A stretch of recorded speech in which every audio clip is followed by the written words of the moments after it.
Interceptive orthodontics again, and this is part 2, obviously, to it.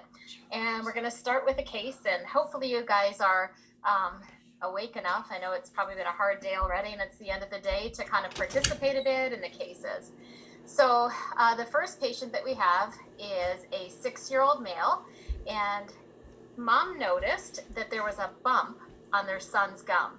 He comes regularly for dental care, and his past medical history is non-contributory. Here's what you guys see clinically, and here's what you see radiographically. What do you notice?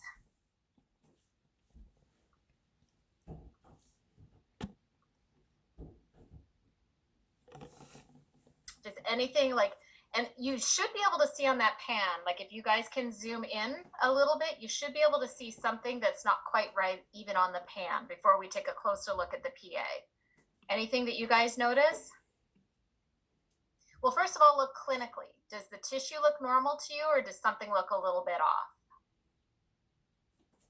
There's ectopic eruption, it seems like.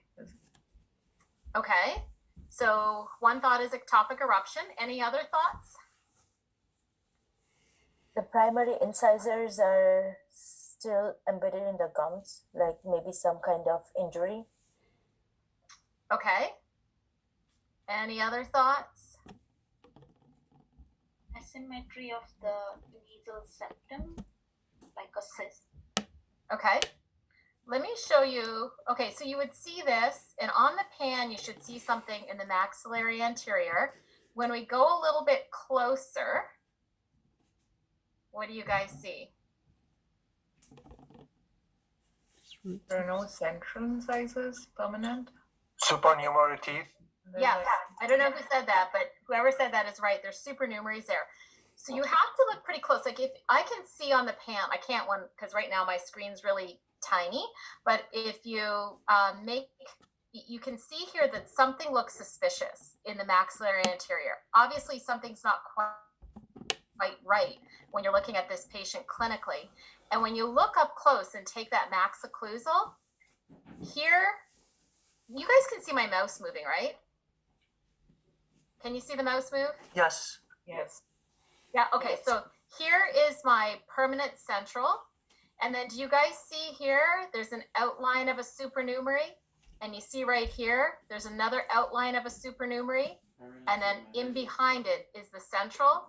And there's your primary teeth, which are basically, they're carious to the point that they're root tips, so you didn't see them clinically. Can everybody see that? Do you guys see the supernumeraries on that radiograph? Okay, so if you have a supernumerary in the maxillary anterior area, it's called a mesiodens. And I think you probably all know this, but a mesiodens is the most common supernumerary. That's why it starts with an M, not really, but it's the most common supernumerary. Here you can see it really clearly. Do you guys see the supernumeraries here, the mesiodens, hanging out right in between the two permanent centrals? So it's the most common supernumerary. 90% of the time, they're palatally positioned.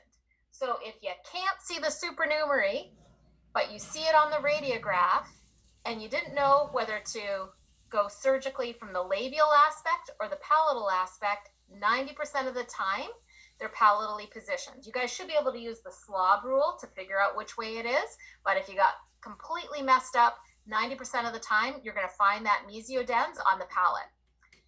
They're usually peg or cone shaped, typically have a single root. 75% remain unerupted and commonly need surgical intervention.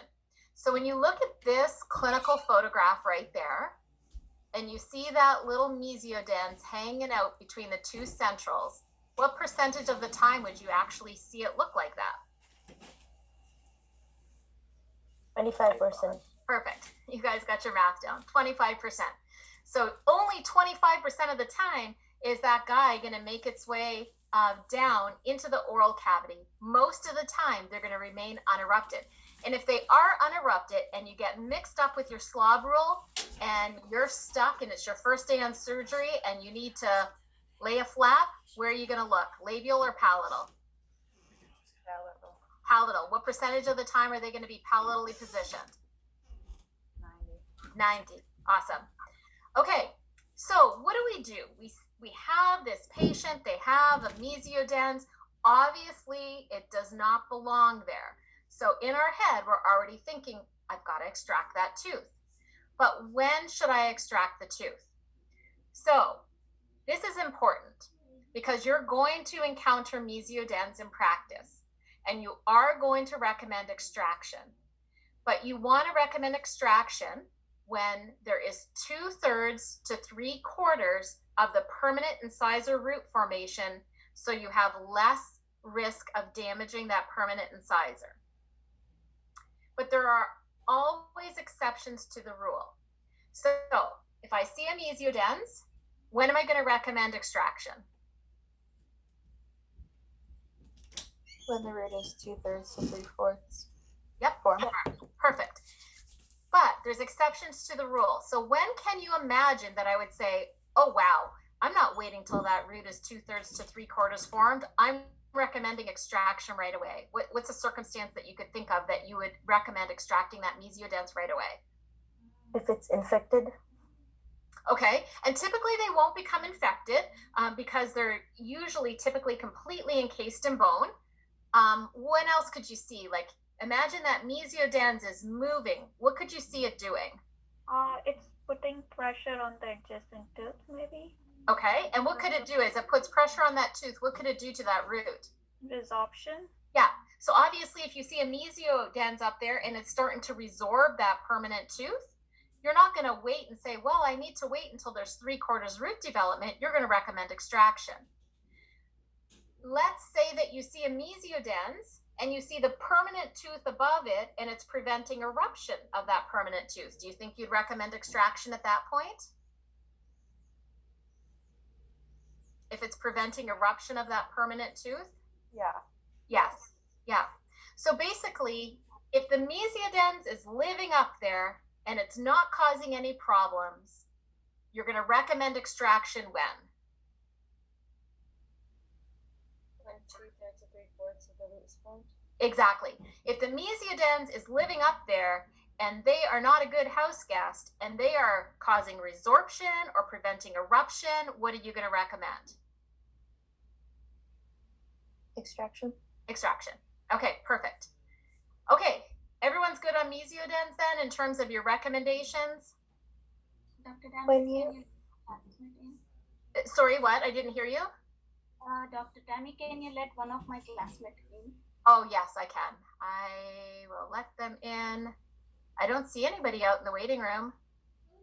Are they in the waiting room? Yes, doctor. They're not there. Tell them to try to come in again. They're not in the right waiting room. Dr. I joined already, Dr. Zami. I joined already. Oh, you joined already. Perfect. Okay. Thank you. Okay, so our next case. Dr. Tammy, could I just ask a quick question? Yeah. It's probably not a great question, but mesiodens, doesn't have to be between the two centrals. No, It's anywhere in the incisor region. kind of in that, yeah, in that maxillary anterior incisor region, yes. Okay, so it wouldn't be considered that in the mandible? They're not called that in the mandible. Got it. Okay, thank Yep. you. I have one more question. Yep. When we're talking about the incisor root formation, you're talking about the ones that are supposed to be there and not the mesiodens. You're talking about, that's a good question. You're talking about our incisors that we want down, our permanent incisors is what you're talking about. Okay. So we're not waiting for the mesiodens to grow, we're waiting for our permanent teeth to grow. Does that make sense? Yes, thank you. Okay, so male, 6 years old. I think I'm getting new teeth in the back of my mouth. It's their first dental visit. Their past medical history is non-contributory. Here's your Panorex. What do you guys notice on this pan?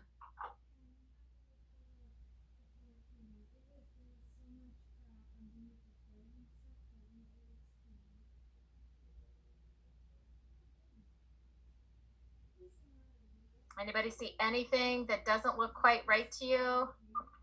Open apices on the centrals.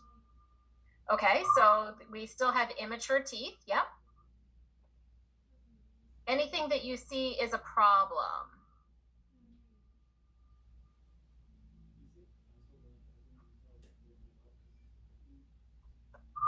maybe in the mandible. Is there something in the? Sorry. Is that tooth getting stuck under the crown in the posterior? Yep, good. Whoever said that, that's awesome. Oh no, wait, in the posterior. In you're talking about in the maxillary region, right? Right up here? Yes. Yes, yeah, perfect. You got it. So it's coming in ectopically and it's getting hung up under that second baby molar. Do you guys see that? So it's getting stuck underneath that second baby molar. So it's coming in ectopically. So it's ectopic eruption. Obviously, ectopic eruption, and you can see here too, clinically, some teeth that are erupting ectopically. The tooth is in the wrong place. It's in an ectopic position. It's along the wrong eruption path. And it often leads to early loss of a primary tooth, or depending on how ectopically it's coming in, it can cause severe resorption of the permanent teeth. The most commonly involved teeth that are coming in ectopically are your permanent first molars, your lateral incisors, and your canines. And we're going to talk about all three of those. So what do I do about an ectopically erupting permanent first molar? That's what we'll talk about first. One thing to note about it is the tooth can come in ectopically, and do you see how it's resorbed a ton of that primary molar? So it can cause pretty significant resorption of the primary molar, and in many cases it can get hung up underneath there and get stuck underneath there. 66% of the time they're going to self-correct, but the rest of the time they're going to get stuck. Another thing to note about ectopic eruption is there's no pain associated with it unless for some reason where you've got that resorption that you have exposure of the pulp tissue to the oral cavity and it causes an abscess. And that doesn't happen that often. So typically it's going to resorb this baby molar and the patient's going to be asymptomatic, and you're not going to have any corresponding infection. You're going to see it more commonly in the maxillary arch and in children with cleft lip and palate. So you'll see it more frequently in those cases. Why does it happen? It could just be that your maxillary teeth are larger than normal, so there's not enough room. So it's trying to get in, but there's no space. It could be that the maxilla is smaller than normal, so your teeth are normal size, but the maxilla is too small, so there's not enough room for everything to get in.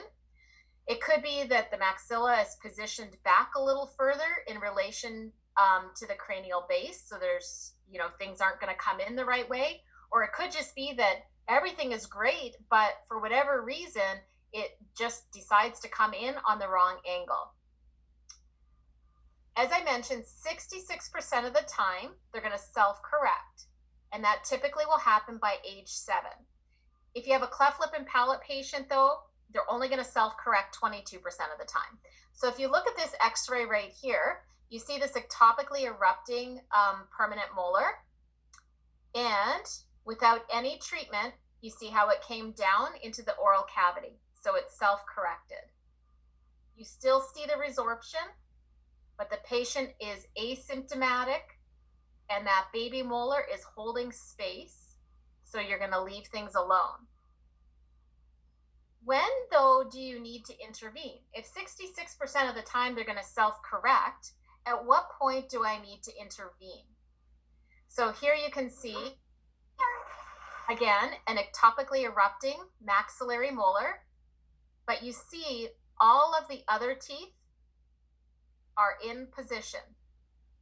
So when you intervene, if you still have something that is stuck underneath that baby molar and the patient has reached 7 or 8 years of age, you need to do something about it. It's not going to self-correct. Or if the opposing molar is at the level of the lower occlusal plane, you're going to need to do something about it. It's going to be considered irreversibly locked, and you'll have to take care of it. Otherwise, what's going to happen is that lower or opposing permanent molar is going to continue to erupt, and you're going to get super eruption. Does that make sense to everyone? So if you look at this Panorex right here, I'm not going to say what his age is, but do you think in this case, I'm going to wait because 66% self-correct, or do I need to intervene at this point? intervene. Why? Because the molar's already at the equitable plane. Yep, exactly. And if I don't intervene, what's going to happen with that lower molar? Yeah, super erupt. It's going to super erupt. So you're looking at two things when you're making decisions. You're basically looking at where that opposing molar is or what their age is. And then at that point, you're going to say to yourself, I need to intervene and it's not going to self-correct. If you do need to intervene, what do we do to intervene? So you could put in it's hard to see, but you can put in a brass wire ligature. So basically you've got a wire, you pop it through the contact underneath, and then you twist it basically, and it's going to help push that permanent molar back. You can put in a separating spring, which is going to help push that molar back. You can put in an elastic separator. So those, we put those in at the skills lab. I don't know if any of you have had an opportunity to place a separator yet on an actual patient, but at the skills lab, we put them in through the typodont with the floss. You can use that. But the one thing about those, you have to be really careful. Sometimes they can get dislodged a little bit apically and can cause some periodontal issues. So you want to make sure, like we did in the skills lab, that part of that elastic is kind of up at the marginal ridge and the other is in the contact. Another thing you can do if it's really severe is you can disc the back end of that baby tooth. You can use what's called a Halterman appliance. So basically you have your molar band and you have this arm.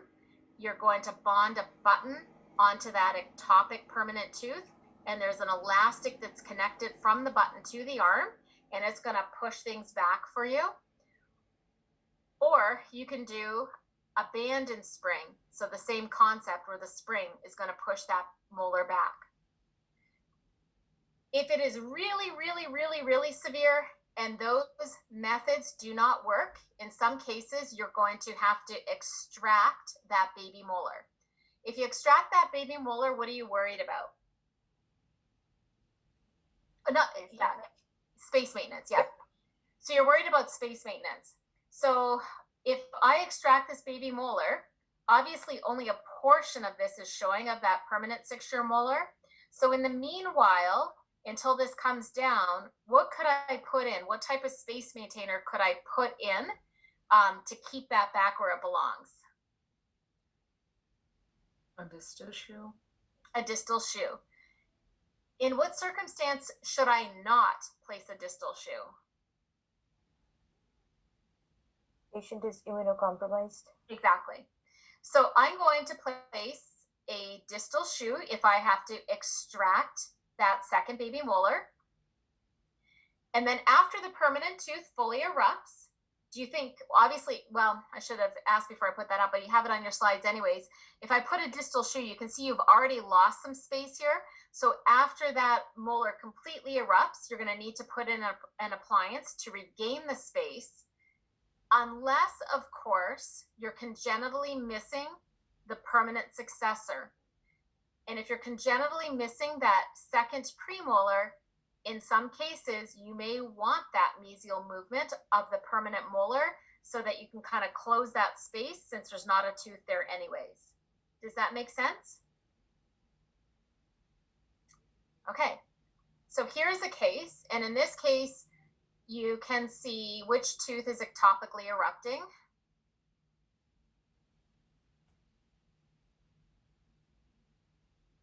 Number 3. Number 3. And what do you think this appliance is called?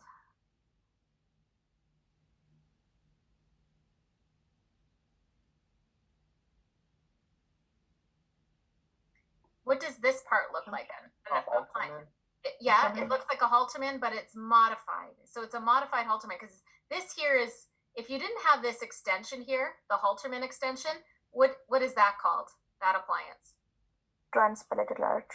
Transpalatal arch. So in this case, they use a modified Halterman appliance to correct the position of number 3, and then you can see that it's corrected. And look at there. Look at the resorption that you see on that second molar.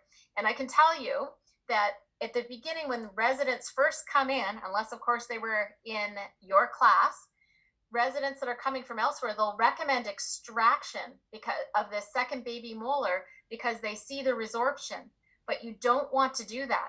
If that tooth is not necrotic, which in most cases it's not, you're going to leave it there to hold the space. So when you look at that pan, I've seen so many treatment plans down at Main Street when residents first come in where they recommend extraction because of that resorption, but you're not going to extract that tooth unless there's signs of necrosis. Does that make sense? The reason that you have the resorption is what? Why is that resorption there? Active movement from number 3. Yep, from the atopically erupting molar. Okay, so our next patient comes in. They recently moved to Buffalo. They're looking for a new dentist for their daughter. Their last dental visit was 2 years ago. Their past medical history is non-contributory. What do you guys see on the pan?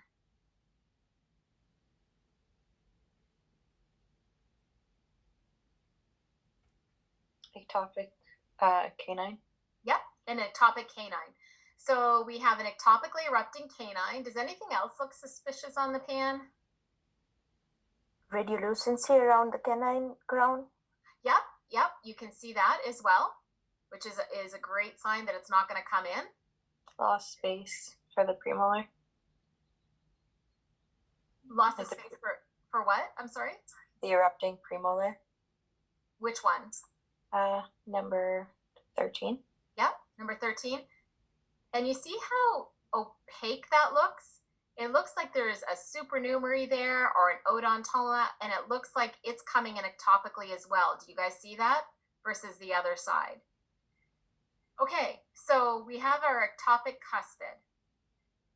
In terms of the ectopic cuspid, this is really, really important to manage early because if you diagnose the issue early, you can actually lessen the severity of the impaction and get that cuspid to come down just by taking out the baby cuspid.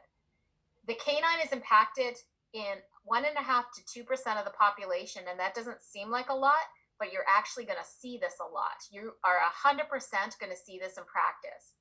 And one thing to remember, canine has a 9 in it. At age 9, you guys should be looking to see what's happening with those canines on that child. And the reason is because if it is coming in ectopically, that permanent tooth, then you want to take out that baby tooth.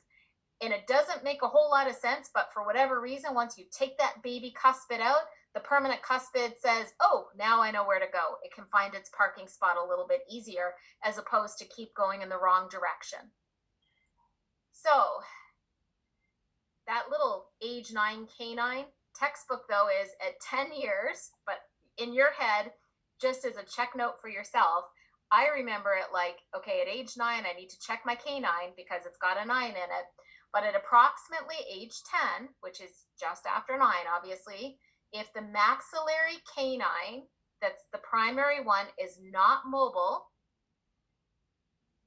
and you don't have a palpable canine bulge, you want to be thinking in your head that my permanent cuspid may be coming in ectopically.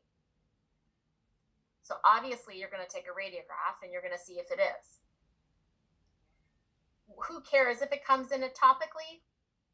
Well, the reason we care is if it's heading down the wrong path, it may keep heading down the wrong path and never get to where it's supposed to be. So you can end up having permanent impaction of the permanent canine.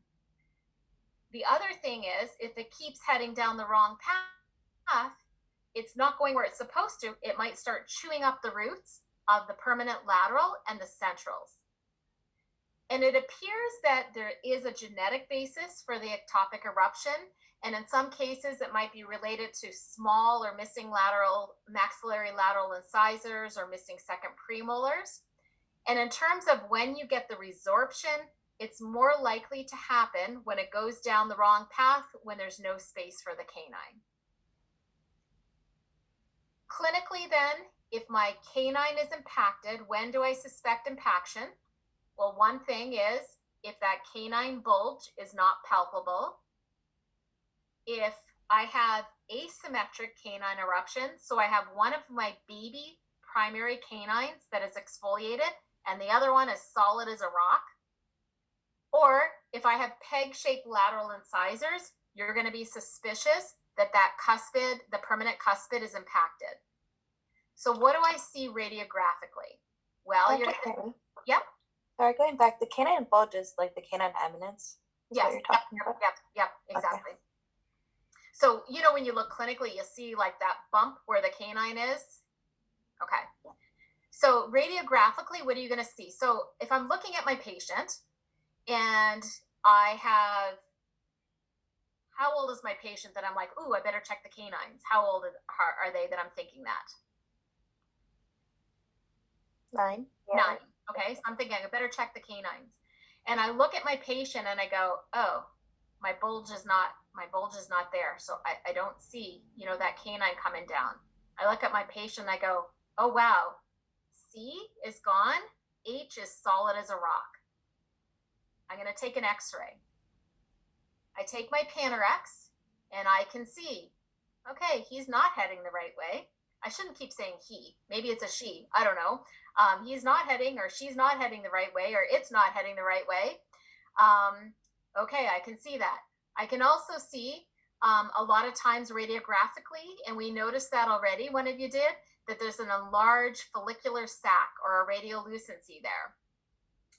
I also may notice radiographically, and you can see here that my primary canine, the entire root is still there. So it's not like my permanent canine, when it comes down, it should be resorbing the root of that primary canine so that it would actually come out. So I might see the entire root there as well radiographically, or I might see some premolar impaction. So at that point, I'm going to recommend extraction. And as you can see, if I extract that primary cuspid, for whatever reason, that permanent cuspid is going to find its parking spot. So if there's no canine bulge, my tooth is solid as a rock, the other is coming down, I look at my x-ray, it's coming in ectopically, they're in the next dentition, I'm going to recommend extraction of that cuspid. If you forgot the canine rule to check them out when they're 9, and they're 11 to 16 years of age, you should do the same thing, because if the permanent canine is not horizontal and you extract that primary canine, 75% of the time, it's going to end up having that permanent successor erupt by extracting that primary canine. The other thing that's going to predict success of it coming into the oral cavity once you extract that primary canine is depending on how ectopically positioned it is. So if that permanent canine doesn't extend beyond the midline of the lateral incisor, there's an 85 to 90% chance that you're going to get normal positioning after you take out that primary canine. If it extends beyond the midline of the lateral incisor, there's only a 60% chance that you're going to get normal canine positioning after you take out that primary canine. So basically, you want to recommend extraction by the time they're 10, if you don't see the things that we talked about, if that primary cuspid is solid, you don't notice the bulge, and that should help facilitate correction of the position of that permanent cuspid. Does that make sense to everybody? Yes. Yep, okay. The other thing that they've noticed is that you can use a rapid maxillary expander with or without the cervical pole headgear in the early mixed dentition, and that's been shown to help the eruption of the palatally displaced maxillary canines. But the simplest thing to do, and I've done a ton of cases where I've taken out the primary cuspids, and then you take periodic pans after that or some sort of imaging, and you can just watch and it comes right back down into position. The best thing to do is by the time they're 9, check your canine, and if you're noticing any of the things that we discussed, extract that primary tooth and that permanent cuspid in most cases is going to find its parking spot. Okay, what about if the incisors are coming in ectopically? So our maxillary incisors are coming in ectopically. What could cause it? Well, one thing that could cause it is supernumerary teeth. So if you're seeing a patient and 8 is down and 9 is nowhere to be seen, the first thing you're going to think is, what's blocking the road? One thing you're going to think about is a supernumerary. What's something else that you would think about? What else could block the road? Retained finding. Anybody? I got odontoma. Perfect. Yep, that's it. An odontoma. So basically, your incisors, when you see 8 and 9, if 8's in and 9's not, and you're like, I wonder what's going on, you take a PA, one of the two things that I would guess seeing for my roadblock are either a supernumerary or an odontoma. So obviously in that case, let's say that it was a supernumerary, a mesiodens, and it was blocking the road. In this case though, do we have a lot of incisor development of that permanent tooth? So what are you going to recommend? Watch and wait until we have 2/3, 3/4 incisor formation? What should you recommend in this case? What's your treatment plan for this case right here? If it's preventing eruption. Extract it. Right. If it's preventing eruption, then you're going to extract it. The other thing that can cause ectopic eruption of the maxillary incisors is if you have had a necrotic baby tooth because of trauma or because of caries. So in that case, if it's causing the incisor to come in ectopically, then you're going to want to extract that baby tooth.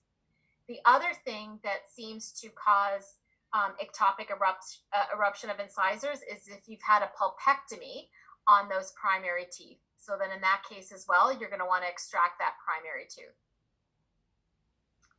Okay, the last thing we're going to look at is ankylosis. And ankylosis is when the cementum of the tooth is fused directly to the surrounding bone. And so basically your periodontal ligament is replaced with osseous tissue, and the tooth, is it going to be mobile or not mobile?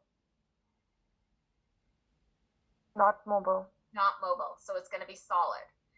And that's basically what it looks like. You see everything else and you can see that this tooth is ankylosed. In terms of the incidence in the primary dentition, it's 7 to 14% of the time. And if you see one ankylosis, 50% of patients have another ankylosis. So if you see one ankylosis, take a look around in the neighborhood, and 50% of them are going to have more than one ankylosed tooth. It can occur in the primary dentition or the permanent dentition, but the most common incidence is the primary molars. And the mandibular first molar is the most common ankylosed tooth. And I remember it because I feel like on the bottom, you can stomp it into the ground more. So the mandibular first molar is stomped into the ground. So it is the most common ankylosed primary tooth. The second most common is also stomped into the ground. It's the mandibular second molar. And then after that is the maxillary first primary molar and the maxillary second molar.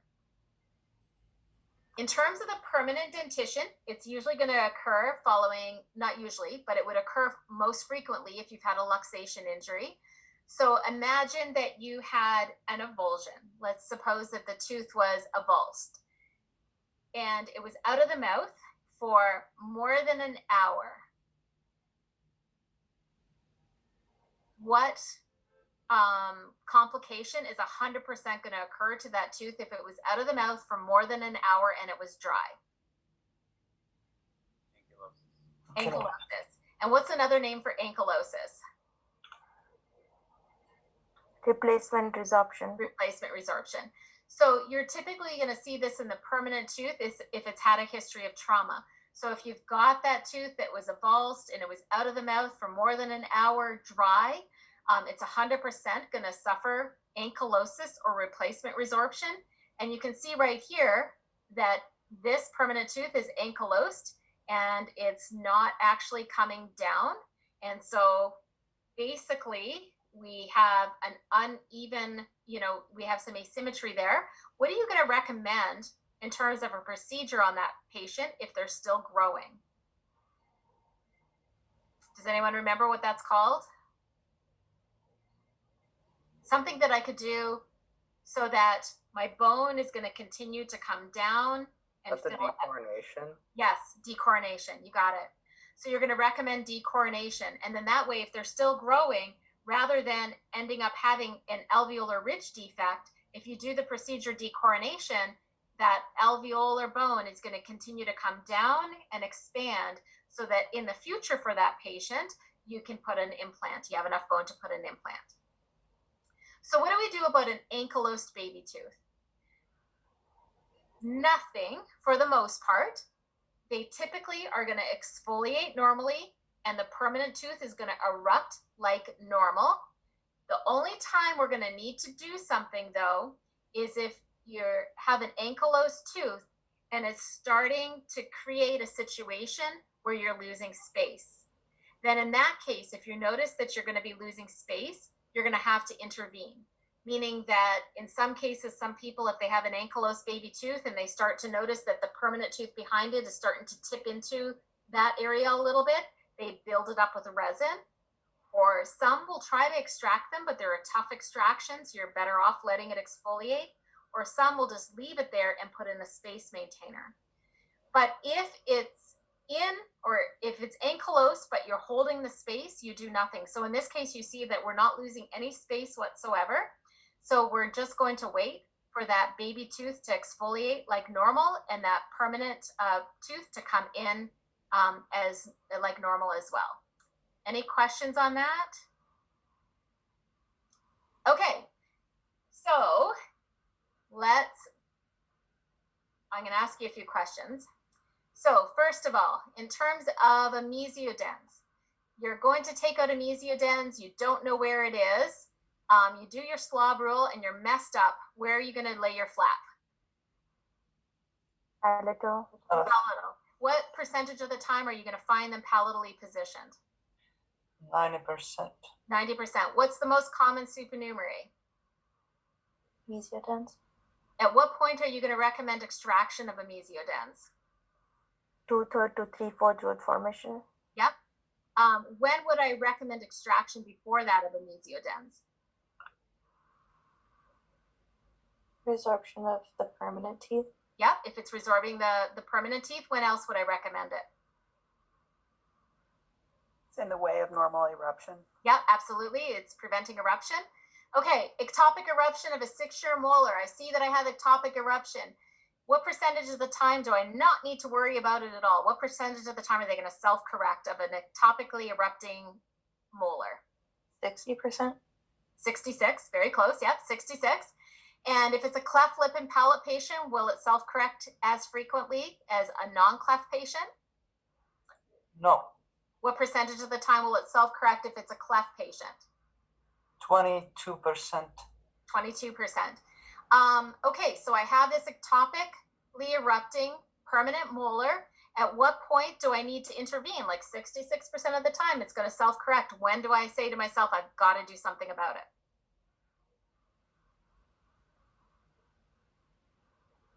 How old is the kid?